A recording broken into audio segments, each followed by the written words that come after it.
नमस्कार मित्रांनो, सुस्वागतम. मुरांबा या मालिकेच्या आजच्या भागामध्ये पंकज काका आणि मंगला मावशी रमा नेमकं तिकडं काय करते आणि ती इकडे का आली नसेल म्हणून तिला पाहण्यासाठी आता ते तिकडे रमाच्या घरी येतात. तेथे मात्र अण्णा आणि साई एकमेकांशी बोलत असताना आता साई त्यांना बघून खूप खुश होतो. अण्णा आणि पंकज काका मंगला मावशी यांची ओळख करून देतो. या रमाच्या मावशी आणि रमाचे काका. अण्णा त्यांना पाहून इतकं खुश होतात आणि म्हणतात की बरं झालं, आज तर तुम्ही अगदी वेळेवर आलात, कारण आज मात्र साई आणि रमाचा साखरपुडा होणार आहे. तर आता हे ऐकल्यानंतर मात्र पंकज काका आणि मंगला मावशी या दोघांना तर एक खूप मोठा धक्का बसतो. त्यावर तर मंगला मावशी विचारते की काय साखरपुडा? तर अण्णा खुश होत म्हणतात की हो, कारण त्या दोघांना आता आशीर्वाद दिल्याशिवाय तुम्ही कुठेही जायचं नाही. काय साई, हो की नाही? आणि तेवढ्याच साईच्या मोबाईलवर एक कॉल येतो. साई म्हणतो की थांबा, मला एक कॉल येतोय, तुम्ही प्लीज एकमेकांशी बोला, तोपर्यंत मी कॉल अटेंड करतो. म्हणून तो बाहेर बोलायला जातो. पंकज काका आणि मंगला मावशी यांचे पडलेले चेहरे पाहून अण्णा विचारतात की काय झालं तुम्हाला, असं तुम्ही दोघं असं विचारत का पडलात? तेव्हा आता पंकज काका म्हणतात की माफ करा अण्णासाहेब, परंतु मला असं वाटतं नक्की रमाचा काहीतरी गैरसमज झालेला आहे. त्यावर आता अण्णा विचारतात की कसला गैरसमज? अक्षय हा रमाला भेटणार होता, परंतु त्याचा ऍक्सिडेंट झाला आणि तो रमाला वेळेवर नाही भेटू शकला. त्यामुळे मला असं वाटतं की रागाच्या भरात रमाने हा साखरपुड्याचा निर्णय घेतला असेल. त्यामुळे आम्हाला तिला भेटलं पाहिजे, आम्हाला जाऊन द्या. म्हणून आता मंगला मावशी आणि पंकज काका घाईने रमाला भेटायला आज जायला निघतात. परंतु अण्णा म्हणतात की एक मिनिट, मी तुम्हाला सांगून ठेवतो, रमाचं लग्न हे फक्त आणि फक्त साईशी होणार आहे. तिने मात्र आता हा लग्न करण्याचा निर्णय सो खुशीने घेतलेला आहे आणि यापुढे मात्र अक्षय मला तिच्या आयुष्यामध्ये नकोय. त्यावर तर हे ऐकून पंकज काका म्हणतात की अहो, असं का करतात अण्णासाहेब? अहो, आम्हीच त्यांना एकमेकांना आय लव्ह यू म्हणण्यासाठी लावलं होतं. त्यावर आता लगेच अण्णा म्हणतात की हो, ते सर्व ठीक आहे, पण ते सगळं होऊन गेलं, भूतकाळामध्ये घडून गेले. त्यावर तर मंगला मावशी म्हणते की हो, अहो, आम्हीच त्यांच्याकडून प्रेमाची कबुली करून घेतली होती. त्यावर आता पंकज काका म्हणतात की हो, आम्हाला माहिती आहे की त्या दोघांचं एकमेकावर किती प्रेम आहे. त्यावर आता हे ऐकून अण्णा म्हणतात की प्रेम होतं आहे नाही. आणि हे बघा, रमा पूर्णपणे आता अक्षयला अगदी विसरून गेलेली आहे आणि तिने खुशीने मात्र अक्षयला लग्नाची परवानगी दिलेली आहे. त्यावर तर हे ऐकून मंगला मावशी म्हणतात की हे आम्हाला मान्य नाही.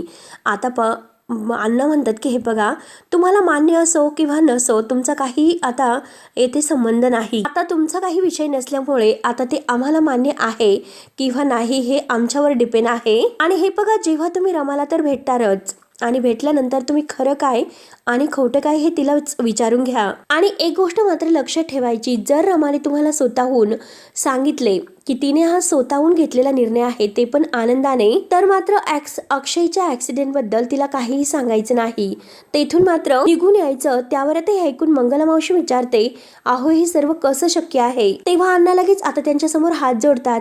त्यावर आता मग पंकज काका म्हणतात की ठीक आहे, आणि रमा कुठे आहे असं विचारतात.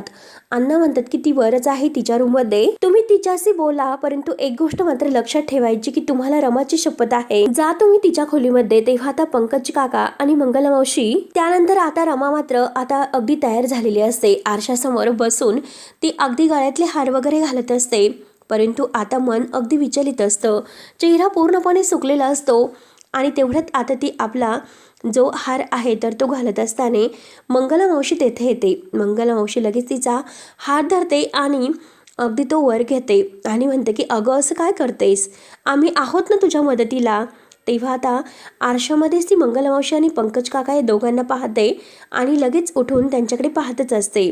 त्यावर तर मंगला मावशी तिला विचारते की अगं, काय झालं, तू असं आमच्याकडे का बघतेस? आणि तुला काय वाटतं की अक्षयला तुझ्या साखरपुड्याबद्दल कळले का?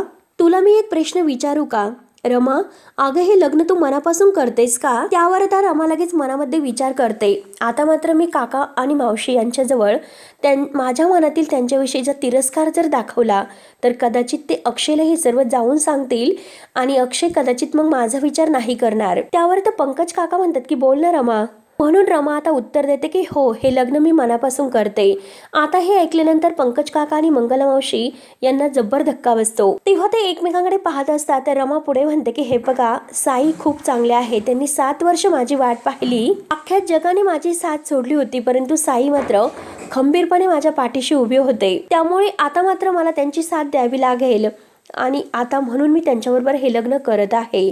त्यावर तर पंकज काका विचारतो की रमा हे बघ, तू अक्षय रावांना आय लव्ह यू म्हणालीस आणि लग्न साई बरोबर करतेस. त्यावर तर रमा म्हणते की हे बघा काका, जे काही झालेलं आहे तर ते नशेमध्ये झालेलं आहे. तुम्ही मला काहीतरी प्यायला दिलंस म्हणून हे सर्व झाले आणि हे सुद्धा नशेमध्येच मला आय लव्ह यू म्हटले होते. त्यावर तर पंकज काका रमाचं हे बोलणं ऐकून म्हणतात की रमा, एक गोष्ट लक्षात ठेव, माणूस नेहमी नशेमध्ये खरं बोलत असतो. त्यावर आता रमा म्हणते की हे बघा असेल, परंतु आता मी नशेमध्ये नाही, योग्य शुद्धीत राहूनच हा निर्णय मी घेतलेला आहे. आणि हे बघा साई खरंच खूप चांगले आहेत, यात वाईट असं काय आहे, ती फॅमिली चांगली आहे, छोटी फॅमिली आहे, ना आजी सासू ना ननंद आणि ना दीर, हे सगळेजण सुखी आहेत. त्यानंतर आता रमाचा हा निर्णय ऐकून मात्र मंगला मावशी विचारते की अगं आरोहीचं काय, आरोहीचा विचार केलास का. त्यावर तर रमा एकदम शांत होते आणि परत म्हणते की आरोहीचं काय, अगं मी आहे ना मावशी तिच्यासोबत कायम, मी तिच्या सोबतच असणार आहे आणि रोज मी तिला भेटत जाणार सुद्धा आहे आणि साईंना सुद्धा आता त्याचा काही प्रॉब्लेम नाही. त्यावर आता लगेच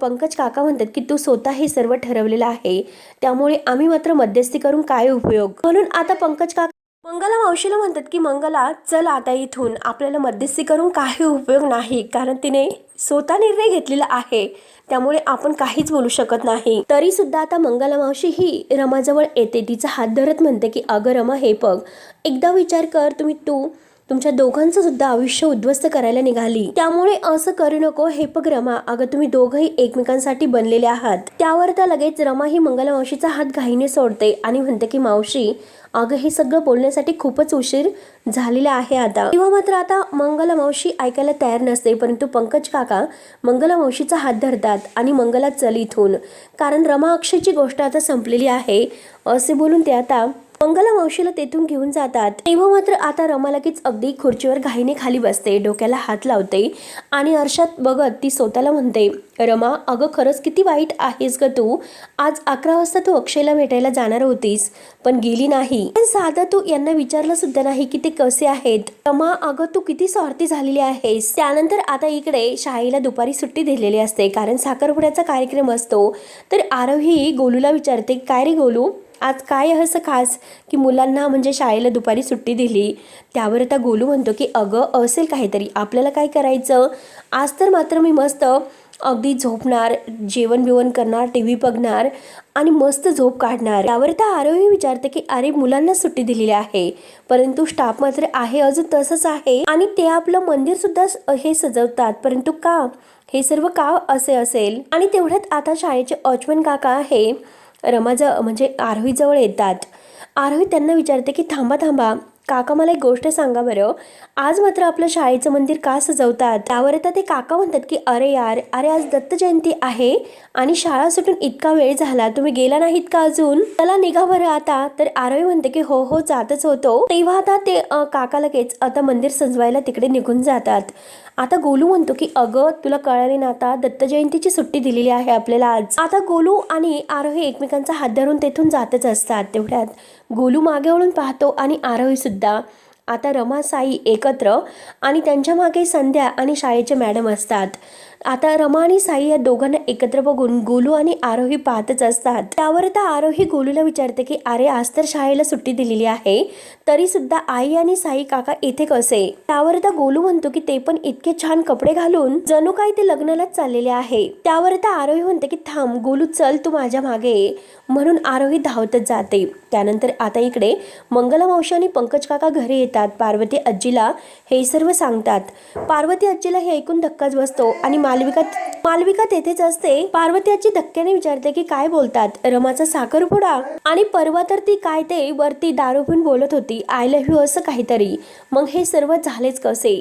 पार्वती आजीला एक जबर शॉक बसलेला असतो. त्यावर तर मंगला मावशी म्हणते की हो ते सगळं बरोबर होतं, परंतु हे बघा आता आपली रमा बदललेली आहे, तिला आता अक्षयबद्दल जरा सुद्धा प्रेम राहिलेलं नाही. त्यावर तर पार्वती आजी डोक्याला हात लावते. पंकज काका म्हणतात की हो, कारण आम्हाला सुद्धा हे बघून आणि तिच्या ते बोलणं ऐकून एकदम शॉक बसलेला आहे. रमा अशी कशी इतकी बदलू शकते हेच आम्हाला कळाले नाही. कालची रमा आणि आजची रमा यामध्ये अगदी खूप फरक आहे. त्यावर आता मालविका लगेच म्हणते की मला असं वाटतं की आपण हे अक्षयला सांगायला नको, कारण त्यांची तब्येत ऑलरेडी बरी नाही.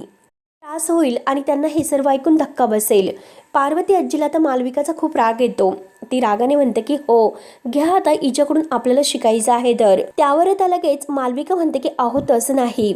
परंतु पार्वती आजी म्हणते की अरे त्या रमाचा जर साखरपुडा झाला तर मात्र सगळं काही संपलं. अक्षय मात्र हे सर्व ऐकतो आणि म्हणतो की नाही, काहीही संपलेलं नाही. आणि तो अगदी काठी हातामध्ये घेऊन आलेला असतो. तर मालविका त्याला धरायला जाते तेव्हा तो लांबूनच मालविकाला अगदी जवळ येऊन देत नाही आणि थांब असे म्हणतो. तेव्हा तो आजीला म्हणतो की हे काहीही संपलेलं नाही. रमाचं फक्त आणि फक्त माझ्यावर प्रेम आहे आणि ते प्रेम मी सिद्ध करू शकतो. पंकज काका हे अक्षयला म्हणतात की अक्षयराव हे बघा, एकंदरीत मी तिकडे गेलो होतो आणि तिकडे काय चित्र आहे, काय परिस्थिती आहे हे सगळं पाहून आलो. मला नाही वाटत की आता यात काही बदल होईल म्हणून, कारण तुम्हाला आता रमाला विसरण्याशिवाय दुसरा कोणताही पर्याय नाही. त्यावर तर अक्षय म्हणतो की नाही, हे मला शक्य नाही, कारण मी माझ्या रमाला नाही विसरू शकत. मला एक गोष्ट सांगा की रमाने आता कोणत्या रंगाची साडी नेसलेली आहे. तेव्हा आता पार्वती आजी, पंकज काका आणि मंगला मावशी अक्षयकडे पाहतात. तर अक्षय पुन्हा विचारतो की साखरपुड्याला मात्र रमाने कोणत्या रंगाची साडी नेसलेली आहे. त्यावर आता मंगला मावशी विचारते की तुम्ही असं का करतात. त्यावर आता अक्षय म्हणतो की कारण पिवळ्या रंगाची जर साडी तिने नेसलेली असेल तर मला अजून सुद्धा पूर्ण खात्री आहे की तिचं माझ्यावर अजूनपर्यंत प्रेम आहे म्हणून, आणि तिला माहिती आहे की तो रंग मला खूप आवडतो म्हणून तिने त्याच रंगाची साडी नेसलेली असेल. मला पूर्ण खात्री आहे की तिने त्याच रंगाची साडी नेसलेली असणार आणि ती केवळ माझ्यासाठीच. त्यावर आता पंकज काका म्हणतात की हो पिवळाच रंग होता. ते ऐकून आता मंगला मावशी लगेच म्हणते की बघा आणि ऐका. मात्र आता त्यांच्यातील ज्या काही आठवणी आहे त्या प्रत्येक आठवणी आता सगळ्यांना सांगत असतो. आणि रमा कितीही जरी साखरपुड्याला तयार झाली असेल तरी सुद्धा तिचं प्रेम अजूनपर्यंत माझ्यावरच आहे आणि हे मी सिद्ध करू शकतो असे तो सगळ्यांना सांगत असतो. त्यानंतर मात्र आता इकडे रमा आणि साई आता शाळेच्या त्या दत्तगुरूंच्या मंदिरात येतात. आता गुरुजी सर्व तयारी करून सगळा स्टाफ तेथे हजर असतो. रमा आणि आता साई जोडीने उभे राहतात आणि गुरुजी त्यांना आता या पूजेबद्दल माहिती देतात. आणि आता मात्र जे हातातील पाणी आणि फुल आहे तर ते त्यांना व्हायचं आहे. तेव्हा आता गुरुजी साईच्या हातामध्ये फुल आणि पाणी देतात. तेव्हा रमा मात्र साईच्या हाताला हात लावते आणि माई तर खूप खुश होत असते. आता गुरुजी त्यांचे मंत्र जे काही आहे ते सुरू करतात आणि आता ही पूजा सुरू असताना मात्र आता तेथे आरोही आणि गोलू हे दोघं येतात. आणि तेव्हा मात्र आता माई रमाला विचारते की काय ग रमा, अगं तू साईच्या आवडती रंगाची साडी का नेसली नाहीस, तुला हा रंग आवडतो म्हणून तू ही साडी नेसलीस का. तेव्हा आता आरोही आणि गोलू पाहतच असतात. आरोहीला खूप वाईट वाटतं. त्यानंतर गुरुजी आता हे पूजन संपन्न झाल्याचे सांगतात. रमाच्या चेहऱ्यावर मात्र आता नाराजगी असते. अगदी माई आता ते दोघांना म्हणते की हे बघा, दोघांनी अगदी जोडीने आशीर्वाद घ्या, पाया पडा आणि घरामध्ये मंगल कार्य आहे आणि ते विघ्नपणे पार पडून द्या असं देवाचा आशीर्वाद घ्या आणि देवाला तशी प्रार्थना करा बरं लवकर. दत्तगुरूंची प्रार्थना करा. आता मात्र गोलू आणि आरोही लगेच एका साईडला लपतात. आरोही मात्र गोलूकडे दप्तर देते आणि आता लगेच ती आपल्या त्या पिशवीमधून स्कूल बॅगमधून मोबाईल बाहेर काढते आणि घाईने अक्षयला फोन करते. आता मात्र अक्षय फोन उचलतो. तर आता बोल ना आरोही असं. आरोही आता रडतच म्हणते की बाबा अरे तू तर मला आज आईला घरी आणण्याचं प्रॉमिस केलं होतं, पण आज मात्र साई काका आणि आई या दोघांच्या लग्नाचे एंगेजमेंट आहे. मग आपलं प्रॉमिस कुठे गेलं, मग तू तिला कसला आता घेऊन येणार आहे. त्यावर आता लगेच अक्षय म्हणतो की आरू तू. आता आरू म्हटल्यानंतर पार्वती आजी, मंगला मावशी आणि काका हे घाबरतात. नक्की काय झालं. त्यावर आता अक्षय अगदी शांतपणे म्हणतो की हो आरू, तुला जे प्रॉमिस केलेलं आहे ना ते मी पूर्ण करणार आहे आणि तुझ्या आईला सुद्धा मी परत घेऊन येणार आहे. मी तुला म्हटलं ना ते तुझ्या आईला मी कायमस्वरूपी घेऊन येणार म्हणजे येणारच. फक्त तू देवाकडे आता ही प्रार्थना कर की तू आता मी तेथे पोहोचेपर्यंत त्या दोघांची एंगेजमेंट झालेली नसेल. तू फक्त देवाकडे एवढी प्रार्थना करशील का. आरोही रडतच म्हणते हो बाबा नक्की ना. तर आता अक्षय खुशच म्हणतो की हो नक्की. आता मात्र हा अक्षय फोन ठेवतो आणि आजीला म्हणतो की हे बघ आजी, मला आता तिकडे जावं लागेल. त्यावर तर लगेच आजी म्हणते अरे तुला तिकडे जाऊन देणार आहेत का ते लोक. आणि हे बघ तू कसं काय तिकडे जाणार आहे आणि कशाला जायचं तुला तिकडे, अक्षय अजिबात जायचं नाहीस तू. आणि तेव्हा आता अक्षय आजीला समजावतो की हे बघ आजी, अगं प्रेमामध्ये आता जेव्हा हे असे अडथळे येतात ना तेव्हाच मात्र खरं प्रेम मिळवण्याची गंमत येते. आणि हे बघ जो साखरपुडा मला करायचा नव्हता तर तो साखरपुडा तिने दोनदा येथे येऊन मोडला, मग आता मात्र मी तेथे जाऊन तिचा साखरपुडा मोडणार. आता हे ऐकून मंगला मावशी आणि पंकज काका यांना तर खूपच आनंद होतो. मालविका मुद्दाम आता तिला सुद्धा खूप आनंद झालेला आहे असे दाखवते. तेव्हा मात्र आता इकडे दत्तांची आरती सुरू होते. सगळेजण टाळ्या वाजवत असतात आणि गुरुजी आरती म्हणत असतात. आरोही आणि गोलू सुद्धा तेथेच असतात. आता आरोही देवाला हात जोडते की हे गुरुदत्ता, मात्र माझ्या आईची आणि साई काकांची एंगेजमेंट होण्या अगोदर माझ्या बाबांना तेथे पोहोचून दे. काही झालं तरी आज ह्या दोघांची एंगेजमेंट मोडून दे आणि माझ्या आई बाबांना परत लवकरात लवकर एकत्र येऊन दे. त्यानंतर आता इकडे अक्षय हा रमाचा तो साखरपुडा मोडण्यासाठी पंकज काका त्याला घेऊन आता त्या स्कूटीवर तिकडे जायला निघलेले असतात. अगदी अंधारातून तेथे येत असतात, परंतु आता पंकज काकांची स्कूटी काय होते तर मध्ये रस्त्यातच बंद पडते. आता पंकज काका गाडी थांबवतात आणि अक्षयला म्हणतात की अक्षयराव, अहो ही स्कूटी तर मध्येच बंद पडली. अक्षय म्हणतो की काय बोलतात, तिला सुद्धा आत्ताच बंद पडायचं होतं का. तेव्हा आता अक्षय कसाबसा गाडीच्या खाली उतरतो आणि काय झालं असे विचारतो. पंकज काका म्हणतात की थांबा बघतो, बहुतेक गार वगैरे पडली असेल. आता काका मात्र खूप प्रयत्न करतात, परंतु तरी सुद्धा आता ही गाडी काही सुरू होत नसते. अक्षय आता वैतागून जातो. काकांना विचारतो की काय होते की नाही गाडी सुरू. तेव्हा आता काका म्हणतात की नाही, ती खूप गार पडलेली दिसते. असं करता करता आता अक्षयला काही दम निघत नसतो. त्याच्या जीवाला तर सारखं एक टेन्शन असतं.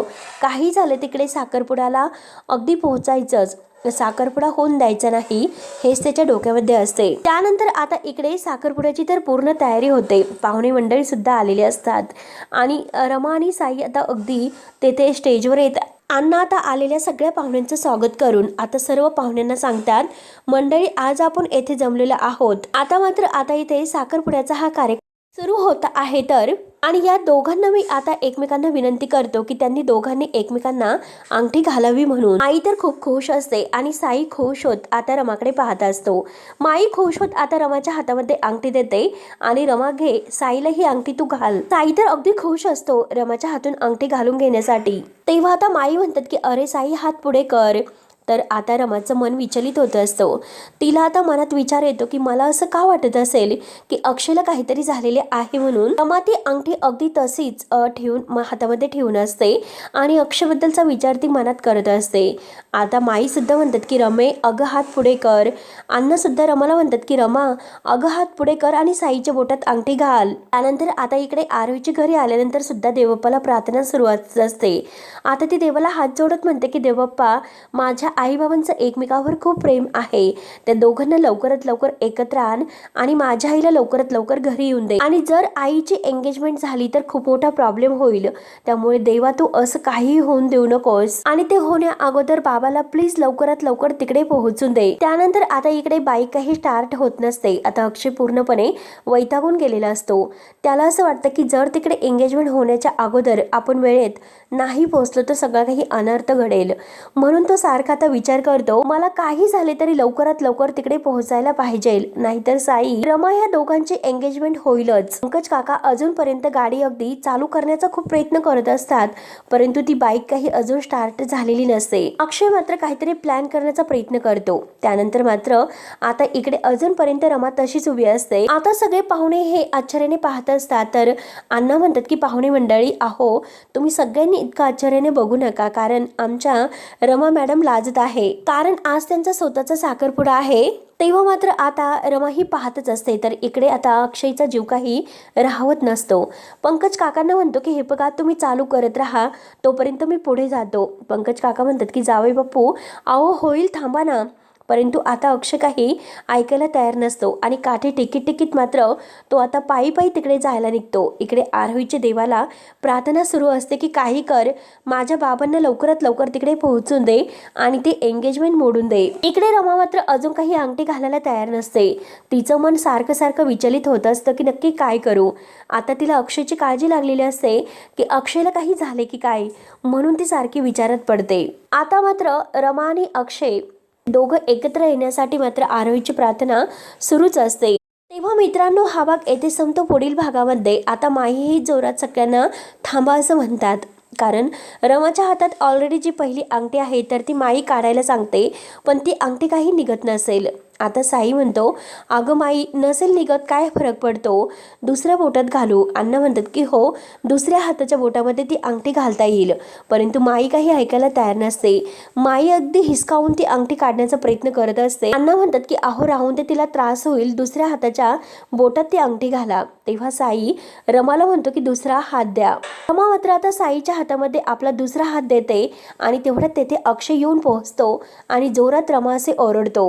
अक्षयला बघून मात्र आता रमाच्या हातातील अंगठीही खाली पडते आणि ती अक्षयच्या पायाजवळ येऊन पडते.